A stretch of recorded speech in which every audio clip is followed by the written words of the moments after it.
ప్రతి అక్షరం ప్రజల పక్షం. HR9 న్యూస్ టీవీకి స్వాగతం, సుస్వాగతం. నేను కదిరిపట్నంలో ముస్లిం సోదరిమణులను ఉద్దేశించి అనేక విషయాలు మాట్లాడడం జరిగింది. ముఖ్యంగా ఏ విధంగా వైఎస్ఆర్ కాంగ్రెస్ పార్టీ గత 10 ఏళ్లుగా బీజేపీతో అనైతిక బంధం కొనసాగిస్తుంది, ఏ విధంగా ప్రముఖ చట్టాలైన సిటిజన్షిప్ అమెండ్మెంట్ యాక్ట్ పాస్ అయినప్పుడు పార్లమెంట్లో, ఏ విధంగా ట్రిపుల్ తలాక్ బిల్ పాస్ అయినప్పుడు, తర్వాత ఉత్తరాఖండ్ ఉమ్మడి పౌరస్మృతి యూనిఫామ్ సివిల్ కోడ్ మీద లా పాస్ అయినప్పుడు ఏ విధంగా వైఎస్ఆర్ కాంగ్రెస్ పార్టీ పార్లమెంటులో బీజేపీ పార్టీని సపోర్ట్ చేయడం మనం చూసింది నేను చెప్పాను. తర్వాత ఇప్పుడు బహిరంగంగా ఇప్పుడు అందులో పొత్తు అనే పదం లేకుండా ఉంది, కానీ బహిరంగంగానే వాళ్ళ మంత్రి గారు అంబటి రాంబాబు గారు చెప్పడం, మాకు 25 మంది ఎంపీలు వస్తే 25 మంది కూడా మేము బీజేపీకే సపోర్ట్ చేస్తాము అన్న విషయాన్ని వారు చెప్పడం. ఆ సందర్భంలో నేను మాట్లాడుతూ ఇక్కడ కూడా హిందూపురం పార్లమెంటు అభ్యర్థిగా, అంటే కదిరి కూడా ఒక అసెంబ్లీ సెగ్మెంట్ కాబట్టి హిందూపురం పార్లమెంటు అభ్యర్థిగా శాంతమ్మ గారు, సరే నేను అక్కడ ఉన్నప్పుడు ఆమె మా సోదరియే, ఆమె కూడా కోరారు, అన్న మీరు మా వైఎస్ఆర్సీపీ కాంగ్రెస్ అభ్యర్థుల నా అభ్యర్థిత్వానికి మిగతా వాళ్ళ అభ్యర్థిత్వానికి గెలిచేటట్లు కృషి చేయండి అని ఆ సందర్భం ఉటంకిస్తూ నేను చెప్పడం. సరే ఆ చిన్న లింక్ మిస్ అయ్యి ఇంకా కొంచెం అది కట్ చేసి నిన్న దాన్ని వైఎస్ఆర్సీపీ సోషల్ మీడియాలో ప్రసారం చేసిన 30 సెకండ్స్ వీడియోని చూసి ఈ వివరణ ఇస్తున్నా. శాంతమ్మ గారు పార్లమెంట్ అభ్యర్థి, ఆవిడ మా సోదరే. అయినా 2014లో పక్క రాష్ట్రం బెల్లారిలో ఆమె ఎంపీగా ఉన్నారు. తర్వాత వాళ్ళ అన్నగారు శ్రీరాములు గారు ప్రస్తుతం బీజేపీ చాలా ఎంపీగా, బీజేపీలో ఒక మంచి క్యాడర్ ఉన్న వ్యక్తిగా కర్ణాటక రాష్ట్రంలో ఉన్నారు. ఆయన నేరుగా జగన్మోహన్ రెడ్డి గారితో మాట్లాడి ఆమెకు, అంటే ఎప్పుడు హిందూపురంలో ఆవిడ లేరు, సరే అత్తగారి ఊరు గుంతకల్లు అని ఆవిడ అంటున్నారు అనే విషయాన్ని నేను ప్రస్తావించడం జరిగింది. నన్ను వారు అప్పుడు నేను అక్కడ ఉన్నప్పుడు వాళ్ళు కోరారు, అన్న మీరు కూడా మాకు సపోర్ట్ చేసి మా వైఎస్ఆర్సీపీ అభ్యర్థులను గెలిపించండి అంటే, నేను వైఎస్ఆర్సీపీలో ఉంటే చేస్తానులేనమ్మా అని కూడా చెప్పడం అప్పుడు జరిగింది. ఆ విషయాన్ని నేను ప్రస్తావిస్తూ వచ్చాను. కానీ నేను పార్టీ ఎందుకు వీడాల్సి వచ్చింది, ఏ విధంగా వైఎస్ఆర్సీపీ వెనుక ద్వారము బంధం కాదు, ఇప్పుడు బహిర్గతం అయిపోయింది. సరే అది ఎందుకు వాళ్ళు బీజేపీతో పొత్తు అనే పదం లేకుండా ఏ విధంగా వ్యవహరిస్తున్నారు, ఆ పదం మాత్రమే లేదు కానీ అన్ని రకాలుగా అనైతిక బంధం కొనసాగుతూ ఉందనేది నేను చెప్పాను. తర్వాత ఒక్క నాయకుడు కూడా, అధినాయకుడు వైఎస్ఆర్సీపీ అధినాయకుడితో సహా ఎప్పుడు కూడా ప్రధాని మోడీ గారిని కానీ బీజేపీ పార్టీని ఒక పల్లెత్తు మాట అనే విషయం కూడా నేను ప్రస్తావించడం జరిగింది. అది మాట్లాడుతూ నేను ఏ విధంగా బీజేపీ క్యాండిడేట్ చెల్లెల్ని, బీజేపీ ఎంపీగా ఉన్న క్యాండిడేట్ను హిందూపురం పార్లమెంటు అభ్యర్థిగా ఏ విధంగా తెస్తారు, అదేవిధంగా అక్కడ హిందూపురం లోకల్ అభ్యర్థి ఎవరైతే ఉన్నారో వారికి చెందిన వారు BJP MLA, Yelahanka MLA Vishwanath గారికి ప్రధాన అనుచరులు అని చెప్పడం. తర్వాత ఎమ్మెల్యే విశ్వనాథ్ గారు కర్ణాటక రాష్ట్రంలో ఉన్న ఆయన కూడా బీజేపీ ఎమ్మెల్యే అయినా కూడా ఆయన టీటీడీ మెంబర్గా కొనసాగుతున్నాడు, ఇప్పుడు ప్రస్తుతం కూడా టీటీడీ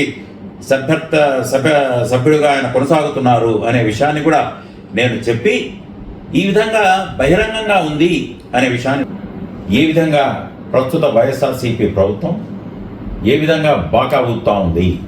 విద్యారంగంలో మేము పెను మార్పులు తీసుకొచ్చాము, మేము నాడు నేడు కార్యక్రమాలు, అమ్మ ఒడి కార్యక్రమాలు చేశాము, అసలు ఒక విప్లవంలాగా తెచ్చాము అనే విషయాన్ని నేను వాళ్ళు ప్రస్తావించడం జరుగుతూ ఉంది. దాన్ని కూడా నేను అక్కడ చర్చించడం జరిగింది. నేను చెప్పాను, నేను మైనారిటీ కమిషనర్గా సెక్రటరీగా ఉన్నప్పుడు MSDP అనే ఒక ప్రోగ్రాము అప్పుడు 2013-14 ఆ ప్రాంతంలో కేంద్రంలో ఉండే, అంటే minority special development project, multi sectoral development project అని మైనారిటీస్ కోసం ఆ ఫండ్ కింద నిధులు కేటాయించడం, నేను ఒకసారి 120 కోట్లు అప్పుడు స్పెషల్ సెక్రటరీ కృష్ణరావు గారు సంతకం చేయించుకొని నేను ఫ్లైట్లో వెళ్ళి 120 కోట్లు తేవడం, అంతా మొత్తం ఒక 200-300 కోట్లు 3-4 సంవత్సరాలు తేవడం జరిగింది. అది ఎందుకు ఉపయోగిస్తారంటే మైనారిటీల residential schools, Urdu residential schools, polytechnic కాలేజీలు, ఉర్దూ ట్రైనింగ్ జూనియర్ కాలేజీలు, ఉర్దూ జూనియర్ కాలేజీలు, ఐటీఐలు, ఈ విధంగా మైనారిటీస్ భవన్లు, కంప్యూటర్ సెంటర్స్ దీనికి దానికోసం అలొకేషన్ చేయడం. అదే ఎంఎస్డిపి ప్రోగ్రామ్ ఇప్పుడు పిఎంజేవికే కింద మార్చబడింది. నేను కదిరిని ఒకటి ప్రస్తావించాను. ఏమని అంటే తెలుగుదేశం హయాంలో బాయ్స్ మైనారిటీ రెసిడెన్షియల్ స్కూల్ ముత్యాల చెరువు గ్రామంలో 20 కోట్లతో 90% పనులు పూర్తయ్యాయి. కేంద్రం నిధులు, ఇక 10% నిధులు రాష్ట్రం ఇవ్వకుండా 5 ఏళ్ళు 1000 మంది బాలురు చదువుకునే రెసిడెన్షియల్ స్కూల్ని, మైనారిటీస్ పిల్లలు చదువుకునే రెసిడెన్షియల్ స్కూల్స్ను వాళ్ళు కంప్లీట్ చేయలేదు.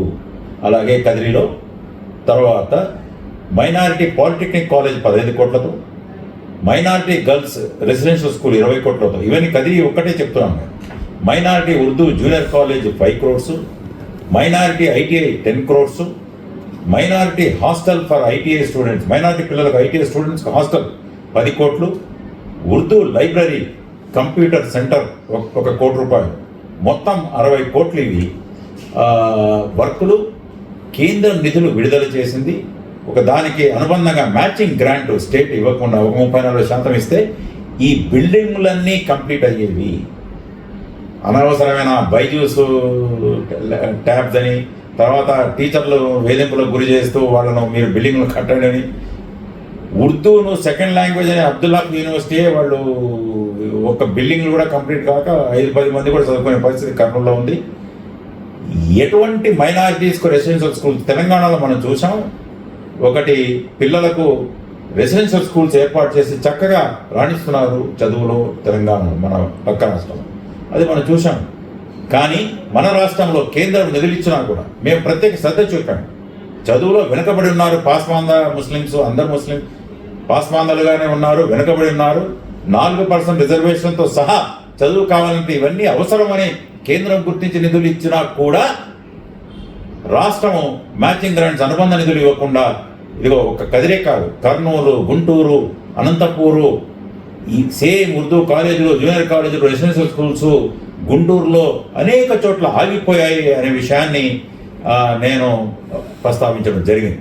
కాబట్టి మైనారిటీల విద్య కోసం ఆ డిపార్ట్మెంట్నే వాళ్ళు డిపార్ట్మెంట్నే లేకుండా ఒక ఉనికి లేకుండా చేశారు.